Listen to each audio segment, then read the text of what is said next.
Hormatly prezidentimizin ägirt uly tagallalarynyň netijesinde türkmen halkynyň döreden maddi we ruhy gymmatlyklarynyň en çemesi dünýä gymmatlyklarynyň sanawyny ornaldy.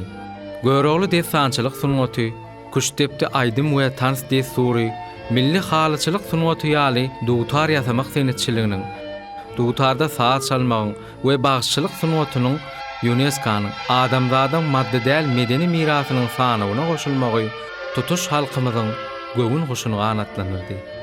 Bu hoş habara seslenmeler ýurdumyzyň çar künjeginde ýaýbanlanýar.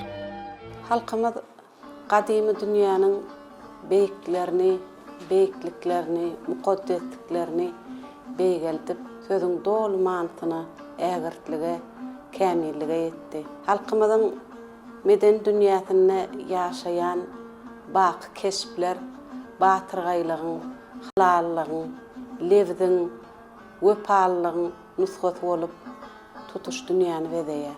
Görogly ýaly gahrymanlary dünýä beren halkymyz bir näçe merdana, ıgrarly türkmen han begleriniň keşfini bütewleşdirip şadestanlar döredipdir.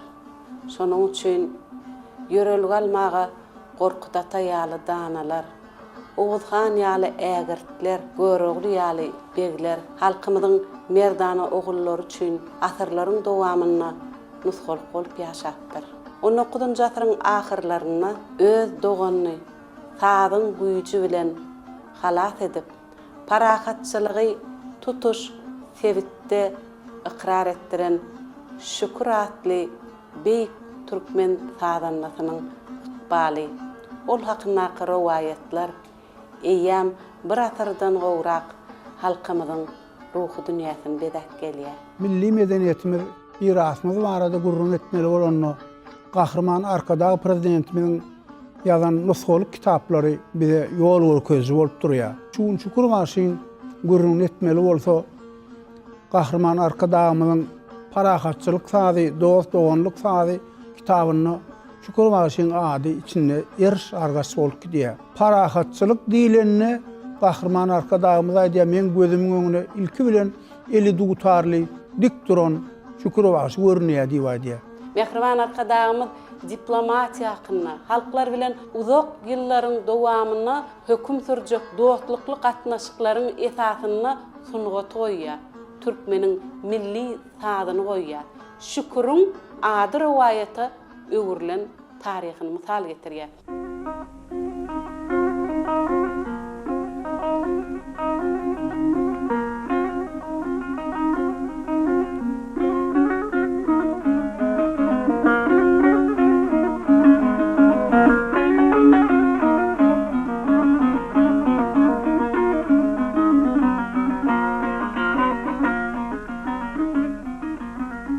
Halkyň arasynda şükürüň şeýle gahrymançylygy, ruh belentligi oýaryp, ol bir ahalyň çäginden çykyp tutuş türkmen ýaýlalaryna dolýar. Şonuň üçin 20-nji asyryň 30-njy ýyllaryna görnükli türkmen ýazgysy Nurmurat Tarhanow Şükür Bagşy atly powestini öğretýär. Edebiýat eseriniň beýikligini elbetde okuju ketgitleýär, wagt ketgitleýär. Nurmurat Tarhanowyň kitap Şükür Bagşy ýaly türkmeniň inçe duýgu dünýäsini, türkmeniň milli gymmatlyklaryny, türkmeniň hüý häsiýetini açyp görkezýän eserleri eýýäm bir asyra golay wagt bäri biziň milli edebiýatymyz bilen birlikde tutuş medeniýetimizi bedeýär. Nurmurat Tarhanowyň Şükür Bagşynyň taryhyna bagyşlanan ajaýyp eseri kinematografiýada täze gözlegleriň jemi bolan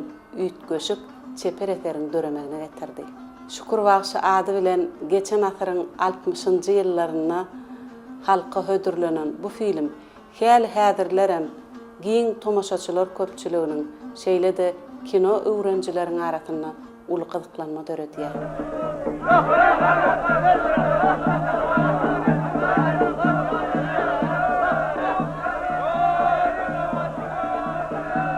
Şükür ağa 1831-nji ýylda dünýäge inipdir. Kakasyna Dowa dağı diýerler. Dowa dağı özü çalarak bir saat çalıp bilýän adam eken. Oguluna da perde basmany, kakmany öz bir şişe öwedipdir.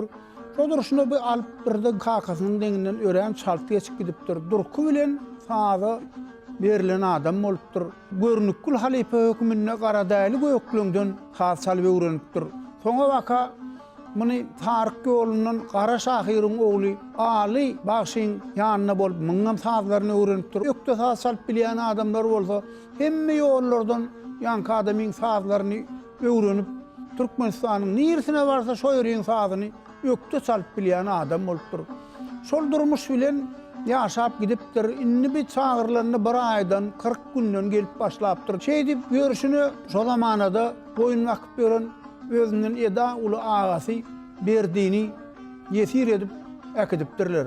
Inni çapyk hanam ahalyň maryň adamlaryny serdarlaryna habar edip naşşukur başyň agasyna alyp gitdiler. Inni giden goşun jemläp düşok diýär ullokan bir goşun jemlenip duran ýeri öwrülipdir diýär. İçinde hakyrly başly adamlar ho çapyk han tan bir dursana bir şukur başy belki bir alaş tapar ho şu goşun çekip gitmesene sen han bir garaşalyň diýen deňler diýär.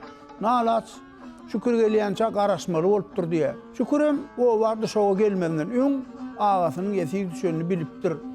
Şol gelen owasyny ýanky topara goşulýan adamlaryň eline çağazygyny alyp gözüne ýaş aýlap duran geliniň ýany ýollaşyny uradýan ýa çağalsaç eneleň oğluny uradyp gözüne ýaş aýlap duranlaryny görüp şükür pikir edip başlapdyr diýär. Hey mundan başga bir alaş tapylmaz mahyrin.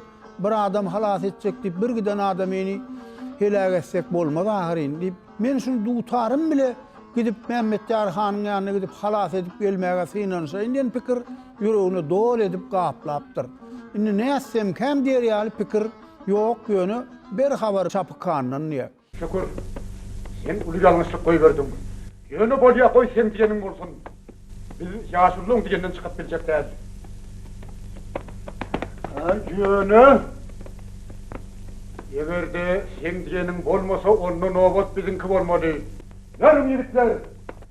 Şükür ağa Eýranyň içi bile gidip barşyny kän ýörep derweze gelip betipdir eken bolýan. Duran eskerler harby ýagdaýa geçip bular Şükür agany garşy alypdyrlar. Muň atyny görenlerinden bir türkmen adamyň barýanlygyny bilýär ekenler şo zamanada. Ondan men Mehmet Ýarhanyň ýanyna barýan. İlçi men diýip aýdypdyr bolýan. Mehmet Ýarhanyň kätibi öňünden çykyp garşy alypdyrdy. Hanyň kabulhanasyna giripdirler, ikisi kesip bolýan. Bir gazawa adam Mehmet Ýarhan, sen sazanyny bir gen zatly. Näýlek saz bile boşadyp aljak diýipdir diýär.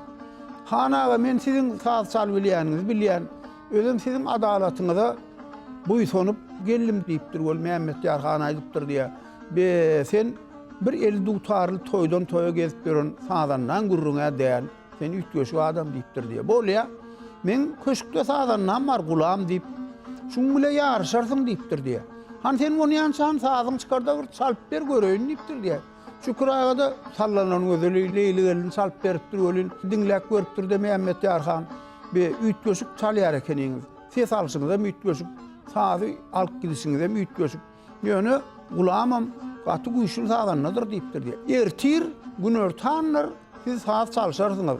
Şu ýarş dawarany alyp barmak üçin Japar hany şoňa ýolbaşy belliýän diýip aýdypdyr. Onuň uly alan içi hiç bir barmak basmaga ýer galman halkdan dolupdyr. Onýança diýär ýanky gulammaş gelipdir bir ullokan gatyryň üstünde diýär tersligine oturup ýelpedelendiğini çalyp gelýär eken diýär. Şükür aga urrun berenne gaty zor sazan ekeni. Gatyrdan götürüp diýen ýaly düşürdiler.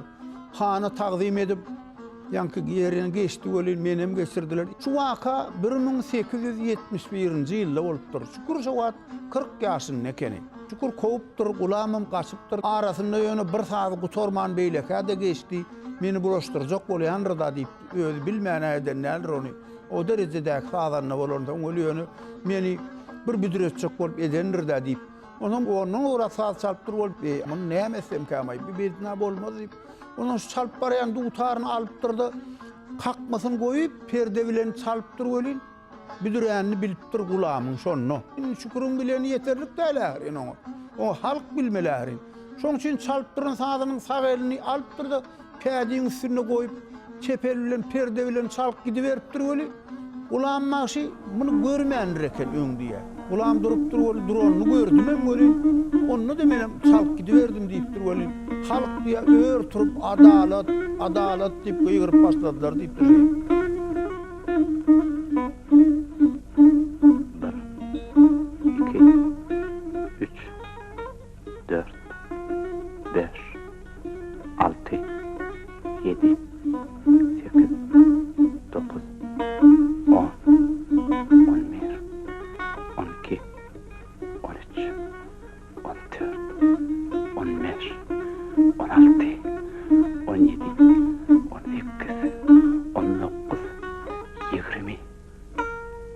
Ondan Mehmet Yarhan kıygırıp ayılıptır diye. Şükür sen yeğindin. Bar çıkar da onu berdiğini iptir. Şükür vaşin şoň atlar ki elini alıp giden dutarı. Gelen jussan yasan dutar ekeni. Şo dutar edil häzir ki elektre toqul çalınan dutarlar ýaly ses çıkar ekeni. Kino da şo dutarda saz çalınýar. Köp ýagdaýlarda kino hakyna gurrun berýärkä tomoşaçy durmuşda da edil şunun ýaly bolýar. Ýa-da durmuşda beýledat bolmaýar diýär. Ýöne welin film hem, edebi eser hem, saz hem, şekilleniş sunutynyň eseri hem durmuşdan özgünlükde ýaşamaýar. Olar biziň ýürek bilen kabul edişimize göre ýaşamagyny dowam edýär. Şükür bagşy kino filmi ilkinji gedek görkezlerine hemmeler tarapyndan ykrar edildi. Belli kino tanqidçiler we medeniýet işgärleri film hakyna köp öwüli sözler aýtdylar. Ýöne iň esasy zat bolsa, onuň ýylyşyny meherli kabul edilmegidi. Bu filmi häzir içinde hem gowy görýärler. Oňa gaýta tomoşa edýärler. Sunugat eseri durmuş hadisasyny öwürlenni, onuň many gözelligi durmuşdan alınıp, durmuşa da gaýtarylyp berilenine şeýle bolýar. Şükür Bagşy powesti okuyucuda gyzykly, ören, täsirli, batyrgy taryhy bilen birlikde türkmeniň tebigatyna, türkmeniň häsiýetine bolan rahat duýgulary oýarýar. Powest ören ýeňil okulýar. Şolar wagtyň özünde de türkmeniň ähli däp, desturlary, hüý häsiýetleri giňden açylyp görkezilýär. Şol döwürde ýaş kino rejissor Bulat Mansurowyň ilkinji finansiýa bolan Şükür Bagşy filmi bolsa, göräýmäge filmiň mazmun ýygy derliligini, wakalarynyň düzümini saklaýan bolsa, ýordumlary goýuş çözgüdünne, renk çözgüdünne, gapma garşylyklary ýüze çykarşyna düýbünden täze okuyuşy, has dogurdy edebi eseri ekranyň diline berşi bilen tapawutlanýar. Türkmen Film Kino Studiosunda Şükür Bagşy filmi suraty düşürilen soň Türkmen medeniýetinde, sunugatynda täsir wakalaryň birini öwrüldi. Şol filmin esasyna goýulan Nurmaz Sarhanowyň Şükür Bagşy powestini alyp görsek, onuň içindäki diýiljek bolýan pikir ýaş kino rejissor Bulat Mansurowy tolgundurýar. Ol öz tökbetdeşliginde meniň kinematografi institutunda okap ýörkem, şu eser boyunca bir ýyllyk iş suraty düşüren dip arzu edýär eken. Onuň ol kinematografi institutyny tamamlap barýaka diplom iş almaly. Film ýarym sagat bolmaly dowamly, emma kino suraty düşüp başlanýar emeli. Bulat Mansurow kinematografi institutunda oň ýolbaşçysy Sergey Gerasimow bolýa ol boğulumna diýen oğlum men alýan diplom işim Sıganok film dediğince olan fikri deyip aydıya bulam. Türkmen Film Kino Studiosuna bular bärdi işlep berýärsin. Jaň edip gelim şu filmi dolu göwrümli edip alalyn. Indi şeýdip Şükür Bagşy filmi dolu göwrümli bolup ekrana çykýar. Şükür Bagşy filmi bu özüniň gozulýan meselesi boýunça, temasy boýunça müdürlük filmlerini hatyryna girýär.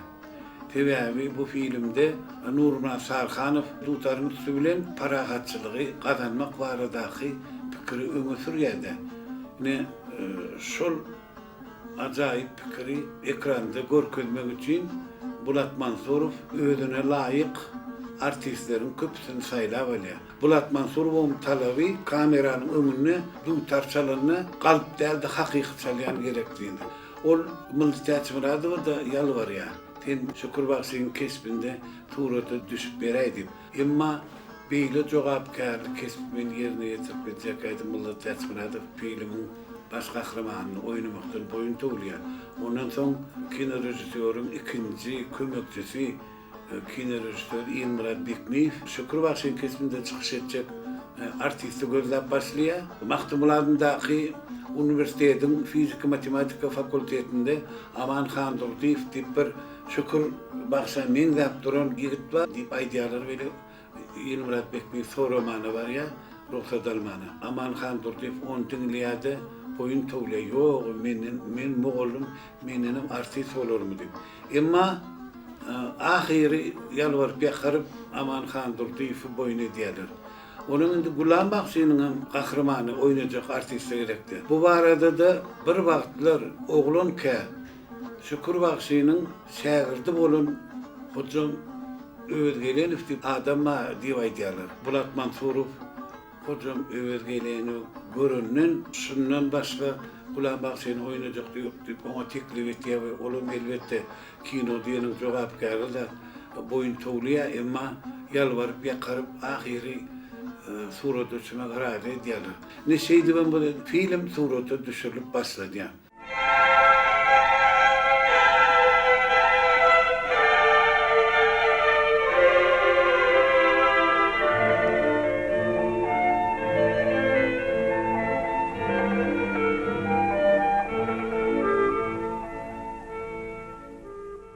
Şükür Bakşy'da Çolak Batyryň keşfi bar. Şu keşf filmde Çapyhanyň keşfine görkezilýär. Şeýlede rejissörüň ýene bir oňyn tapan çözgüdi aktyor saýlamakdaky ustatlyk hökmüne mysal alyp biler. Mehmet Ýarhanyň şeýlede Çapyhanyň keşfine şol bir aktyorun şu keşfi canlandyrmagyny gadanýar. Munyň özi ýaş aktyorun ilkinji tejribesi bolmak bilen tomoşaçynyň aňyny oňyn däl çözgüdüň canlanması olup öňe çykýar. Tomoşaçy bir aktyorun dürlü ýerlerde keşfine üns bermeden şeýle çeper keşpde adalatly bolmadyk çözgütler berýär. Şol wagtda Şükürüň öz keşfine, Yusufuň keşfine, ýa bolmasa bir näçe sahnalarda görkezilýän pursatlaryň üstü bilen hatda şol filmiň soňky jemleýiji nokadyna gelýän wagtyna Gulamyň şagirdini Şüküre inanmagy ýaly pursatlarda ýagty renklerde, şeýlede sadalykda beýikligi ýeňşi görkezýär. Haçanla şowuna düşen edebiýat eseri, şowuna düşen ýokary derejeli film bilen ekranyň diline geçirilenine hakykatdan tarih beýgelýär. Şeýle tarihi beýgeltmekde elbetde halkymyzyň baý asarlaryň dowamyndan ýaşap gelýän däp desturlarynyň, pikirleriniň gönedlik bolmagy bilen bir hatarda Nurmurat Tarhanowyň, Bulat Mansurowyň döredüji hökmüne iňen uly hyzmatlary bardyr. Men pikirimçe filmiň esasy bir özenli, ýanymanysyny açan bir sahna bar. Haçanna şol owanyň adamlary, ýigitleri Şükür Bakşynyň doganyny azad etmäne gitjek bolup oturýar. Şükür Bakşynyň egninde dutary bar. Ol adamlar men doganymy özüm azad etjek bolup görýin, saat çalyp ýarş gurap diýip aýdýar. Ýanky Çapyhany diýär Şükür Bakşy. Ne diýär sen şol ýigidi görýänmi diýär, öňüne çagaja we onu çykyr edip gülýärdi. Şu ýigidiň çagaman gaýdyp geljekdigi, şu joga çagasyny süýjekdigini bilýärmi diýär. O ýetim galyp hakasyz nädip ölüp ösür diýär. Men bir adamyň wepat bolmagyny islemek ölüm gitjek diýip şeýdip gitýärdi. Ne baran tomam filmiň esasy dawaraly, dartgynly sahnalary bir Gulam Bakşy bilen Şükür Bakşynyň ýarşy. Berde Şükür Bakşy gultgy berýän, ruhuny belendetýän öz topragy, öz halky, öz watany, öz ýyly. Filmde Şükürüň gaýdyp gelişi, öňüne döreýän böwetler, biraz nähratçylyk bar ýaly. şolur wagtda halkyň bagşytyny söýmegi, edebiyat eserindäki jüpüne düşen jümleleriň filmde gaýtalanmagy, şolur wagtyň özünde de magtym bolan adamzadyň ömürlük dowam edýän meseleler hakyndaky şygyr bentleriniň ýanglanmagy, täze sahnalar, soňra bolsa esasy pursa, wakanyň esasy bolýan ýeri, ýarşyň bolup geçýän ýerine gelmegimiz filmiň dartgyly nukatlaryny kesitleýär. Şu ýerde hem tarih başlanýar, waka ýa-da dolanýar, näme üçin şeýle boldy, şu wakalaryň döremegine näme sebäp bolýar, durmuşda şeýle wakalar hemişe bolýarmy, güýçlü kim, ejiz kim, bagtly kim ýaly sowallar ör boýuna galýar. Şu sowallar hakyndaky pikirler, pikir alşmalar dowam etýärke, saat filmde edil gahrmanlaryň biri ýaly hereket edýär. Ýarş pursatyny bir näçe tolgunurjy, bir görsen şükür galyp barýan ýaly, bir denem dutarynyň owazy beýgelip üstün çykyp barýan ýaly, beýleki bir tarapdan bolsa göhü gelen tomaşaçylar tutuş wakanyň dartgylylygyny saklamak bilen seni şu wakan içine singdirýär. Salman edeyimke.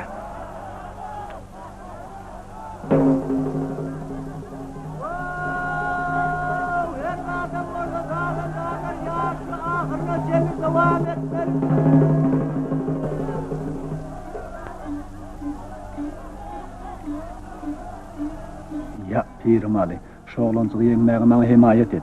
Onu büyük sadırlardan özümün kar etmeyin.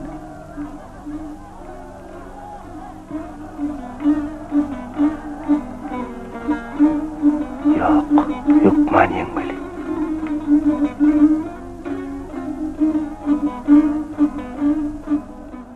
Şeýle garşylykly bäkleşik şükürüň haýryna jemlenýär.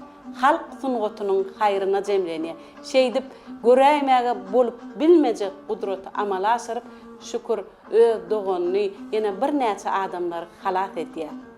Şolur wagtyň özünde Gulam Maksy bilen iki sungatyň ýarşy bilen bir hatarda birege iňen ul hormat bar. Şoň üçin ýeňilen Gulam Belent Türkmen sadanatyndan ýaş ýigitden ýeňilenne namys edip öz dutaryny ýakýar.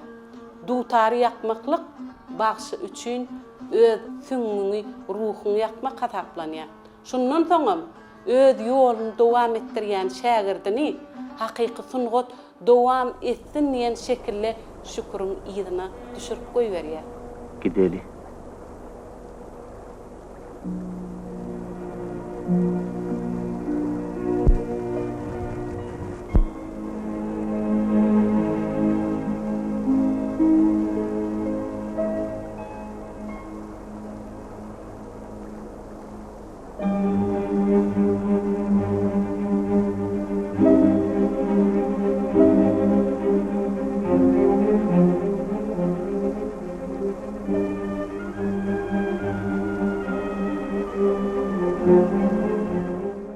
Poveste seyredeninde bärde köp täzelikler girdiýär kino rejissör.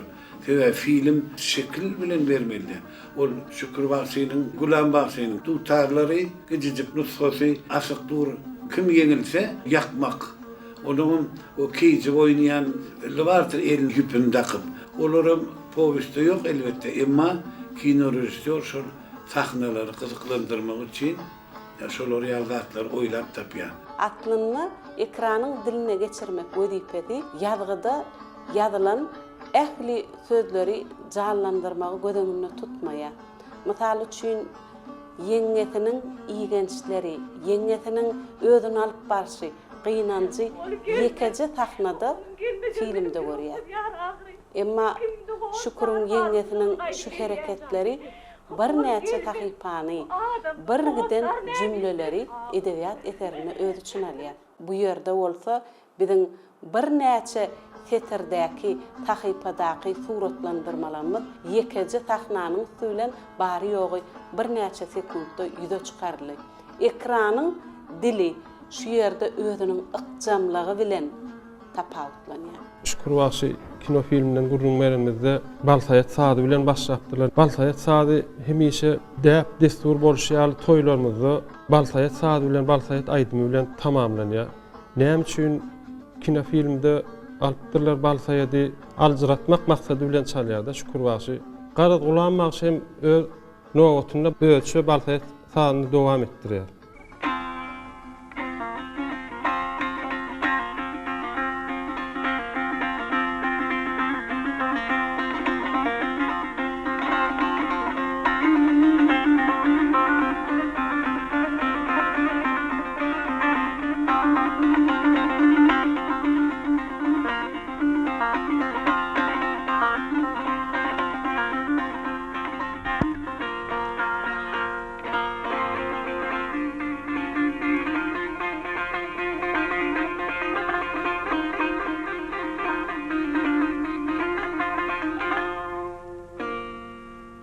Soň ýerinden gedekli ýerine çalyşyp goňurbaş mukamy çalýarlar, soň garryr çalýar Şükür Bagşy.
Ülkede çalışıyor, onun restoranı özünün fikri oluyor da kinoda. Ondan sonra kevelek uçonuna deyip diye sarağa heber. O vada yere düşürerek bir ayet olmam deyip dedi. Ondan sonra Şükür Bagşy. Şeyip seyredi ya da ona kevelek hem soyada görünüyor. Ondan sonra Sen perwana, senin hoşuma aytadın, kanatların şuğullusu misali. Ediyen fikrin bilen tutyan maksadın, o dışağına mayıl perwana yali. Näme umtylýarsyň? İlamy. Ýagta.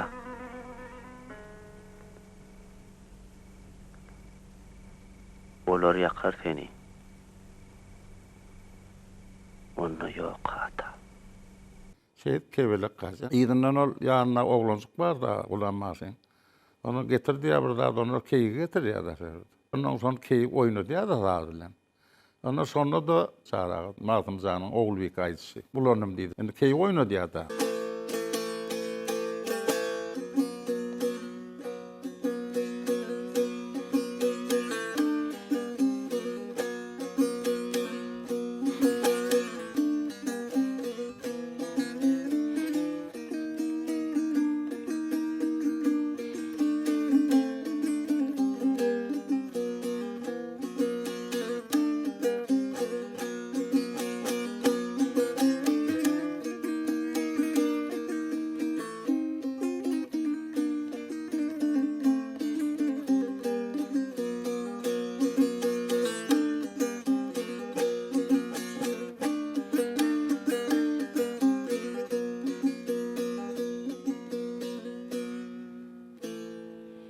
Ondan sonra şükür sene bundan havarma dip nime diye da ol.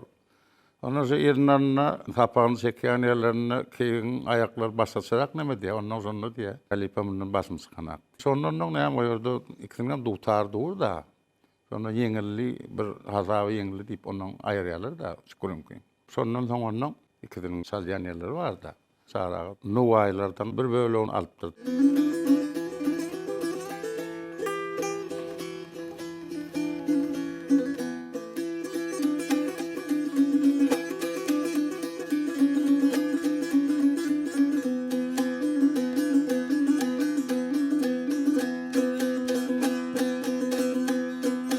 Şol ýarşylyň dowamyny şükür bagşy, näme salsa gulanmakşy, sypdyrman çalyşyp duran soň, ahir soňy bir netije gelip şükür bagşy amanýelli gönüň Ibrahim Şadyly sanyny alyp, iňçe tilsimlerini görkezip, gulanmakşyny ýeňilçe sezewar edýär. Men şondan bir bölüm çalyp bereyim.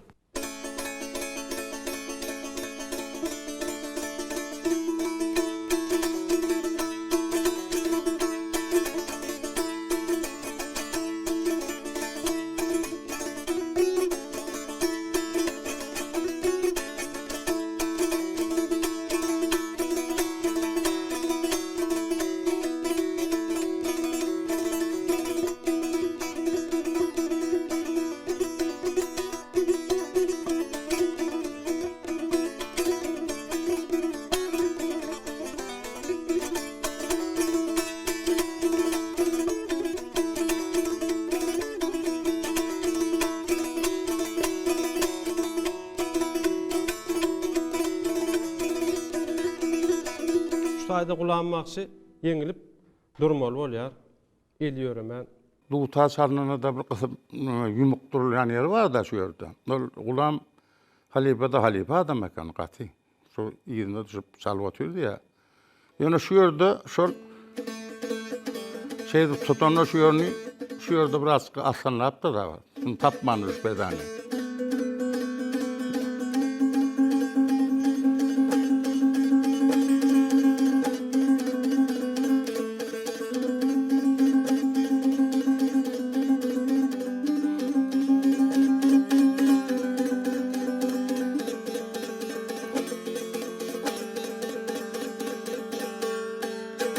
Ona soyana gelenine näme durdun sağlarına kulağıma diye de hanmalıyın ana diye Türkmenin pilli de çok oldu deyipdir.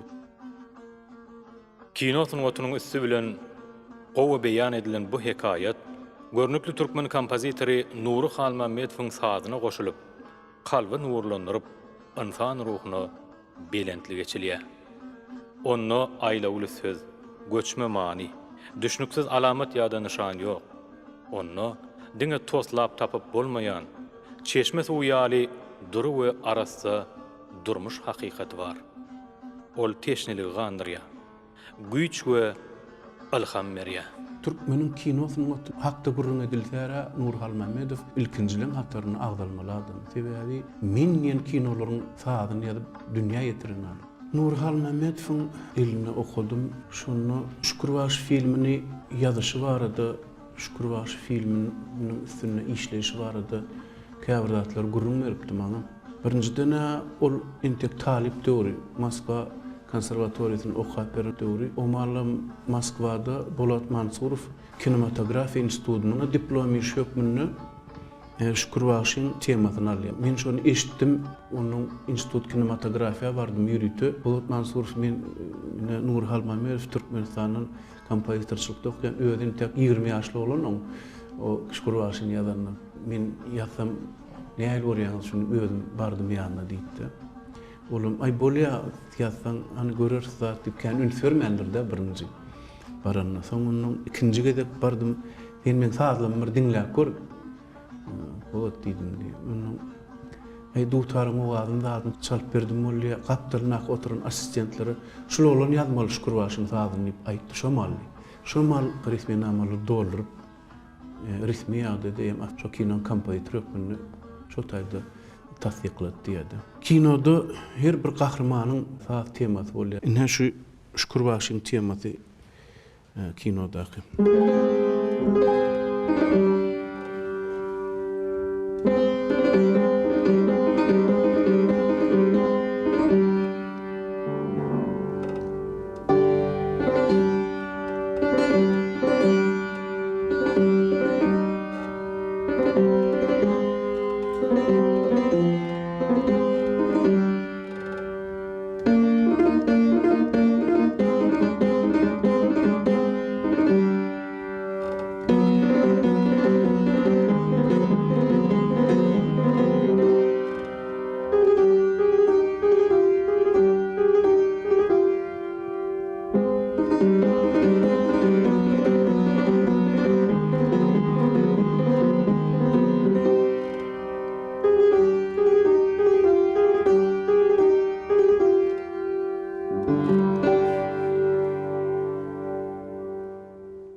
Elbette, Şükürbaşy filminiň şeýle üstünlük kazanmagynda genial türkmen kompozitori Nuri Halmametowň bitiren hyzmaty ägirt uludur.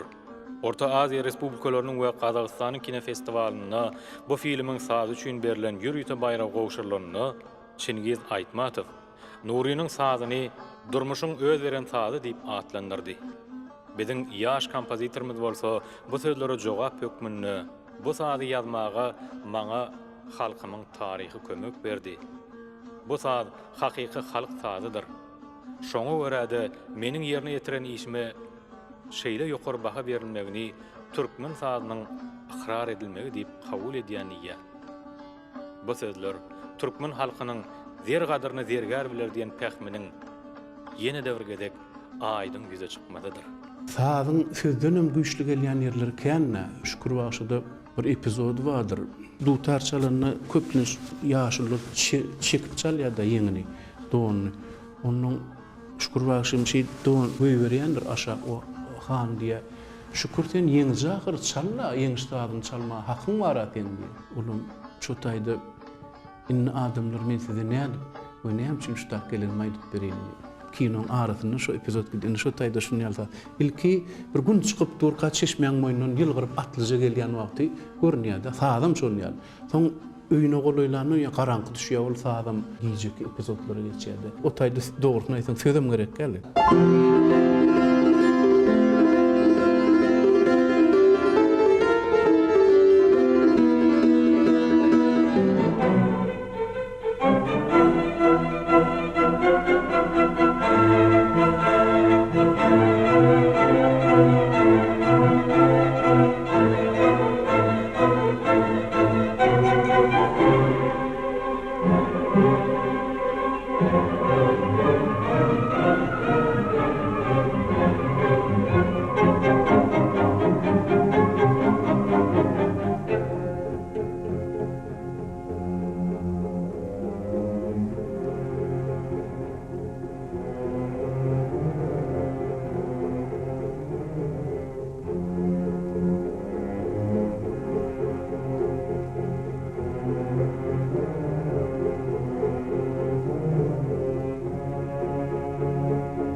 Bolat Mansurov Nuri hemme zatlaňam gowy sözüm ýok, içinden geçip bari halk sagyny ulanmanyňa asla diýdi. Onu malla repertuaryna bir saz we naragaz diýip.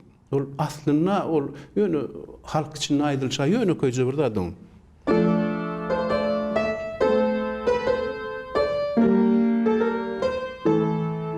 Ine ştaýda halk sagyny ulanýar Şükürbaşda.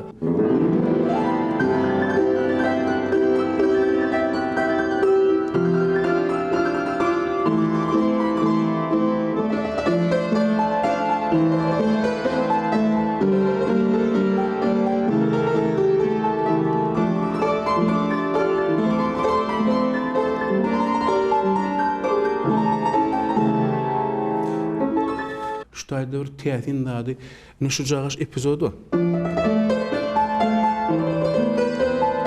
Özüm orkestr ulanmak hakda gurun etdik. Ine şu klarnet çalýarda. Birinji klarnet şeýdi. Durýa ikinji edýär. Ikisini goşup on gutoran notasynyň beýlekin tepläp goýberýär. Asylyn bir adam çalyp oturan, iki adam bolup çalýany bildiren. Ine ustadlyk Halmametov diýen. Giden mektepde şu. Türkmen halkymyň baý edebi mirasyny, medeni mirasyny öwrenmeklige alim arkadaşymyz giň ýol açdy. Bu işde bize nusxa boldy. Mehriban arkadaşymyz şeýle-de taryhda ýyl gallaryň merdi-merdana gerçeklenmediň ruhuny şad etdi. Olaryň awray mertebesini belende götürdi. Olaryň amal eden atyra barabarlyk beýik işleriniň agramyny, ähmiýetini ýüze çykarmakda ägirt uly tatlamalary durmuşymyza geçirdi. Mehriban arkadaşymyz şu günümüzi hassa gözelleşdirmekde beýik işleriň birgiden alyp barýar.